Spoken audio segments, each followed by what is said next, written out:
It also looks really dramatic, big swings coming in. Daddy, I hope mine's not gone looking at.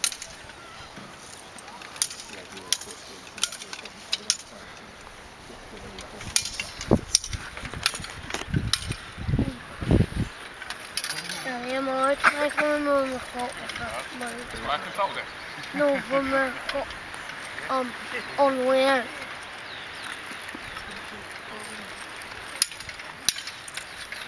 If I want to, I can. Well, English. Just got half a bottle one like that. No, you can go back and do it now.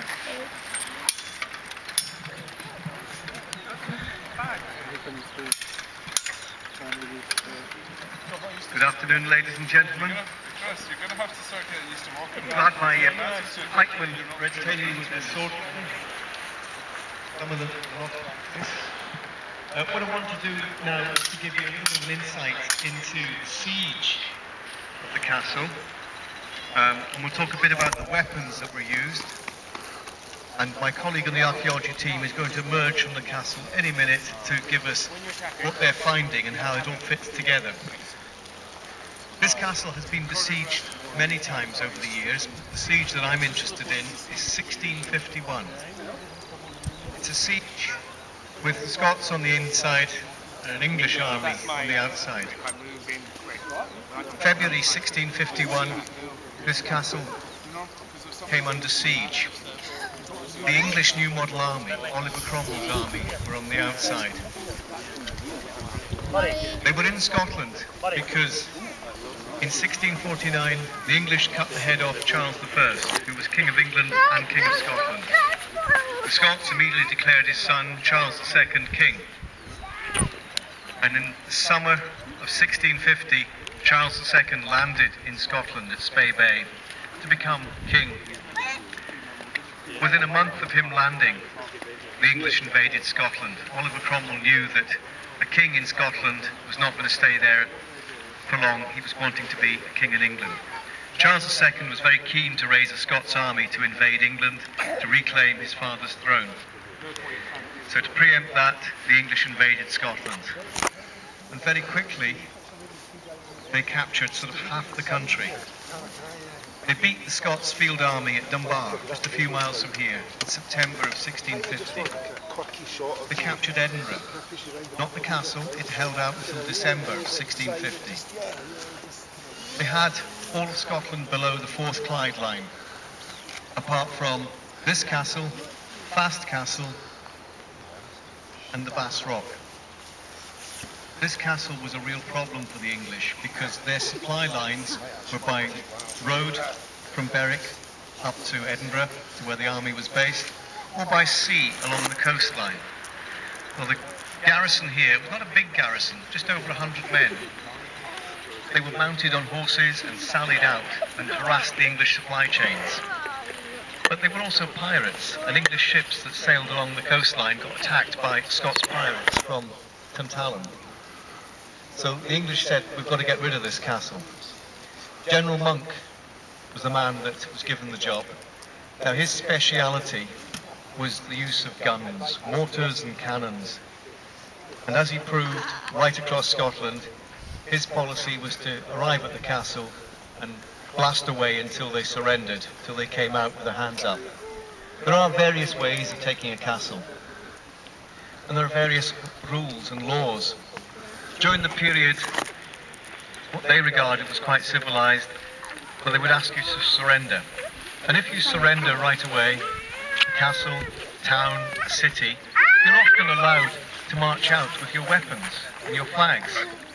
If, however, you don't surrender and you force them to fight and force them to lose men, then in the end they can do whatever they like to you when you do surrender. So part of the pressure is on the commander of the garrison. Do I surrender now and probably survive, or do I try and fight it out? Well, Captain Seaton, who was the garrison commander, decided to fight it out. So on the 13th of February, the English army appeared at this castle.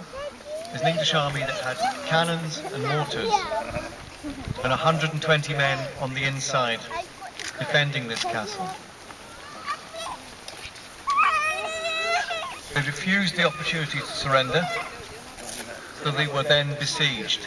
Now, you can see this is a medieval castle, very big walls. And when you line your cannons up, there's lots to shoot at. So what you want to try and do is to keep the besiegers well away from, out of range of your walls. This castle has a second wall, and then actually outside that, some of you will have seen an earthwork, a V shape. Well, that's called a ravelin, and essentially what that is an outer projection of the defences, and that will keep the attacking forces even further away, out of range. Well, it didn't really work in this case, but it's worthwhile wandering around the ravelin. I've got a picture here that might show what it could have looked like. It gives you a feel for what they're doing.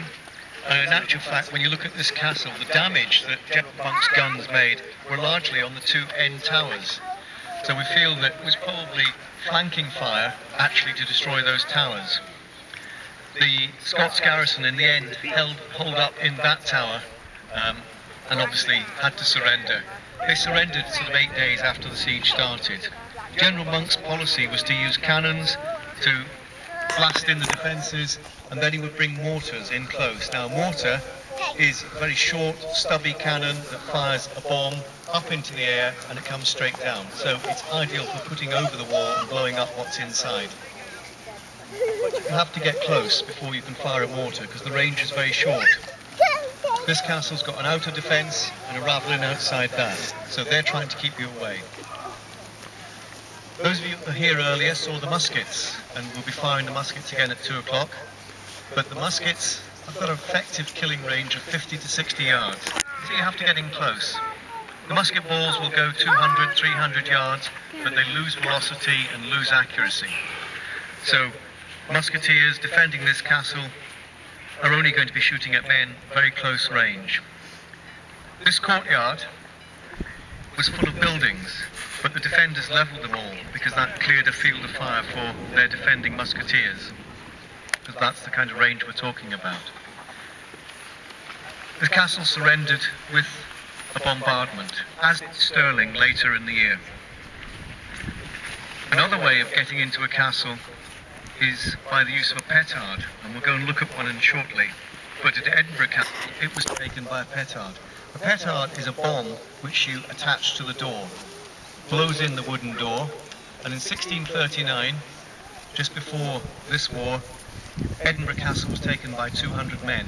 Early hours of the morning, somebody ran up, fixed a bomb to the door, blew it in, and the men ran in, and when the garrison woke up, they were in enemy hands.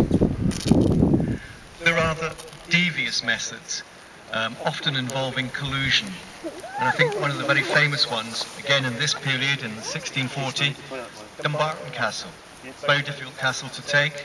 Well, one Sunday morning, the garrison and the governor marched out to go to church, and while they were out, the castle changed hands. And when they marched back from church parade, they marched into captivity.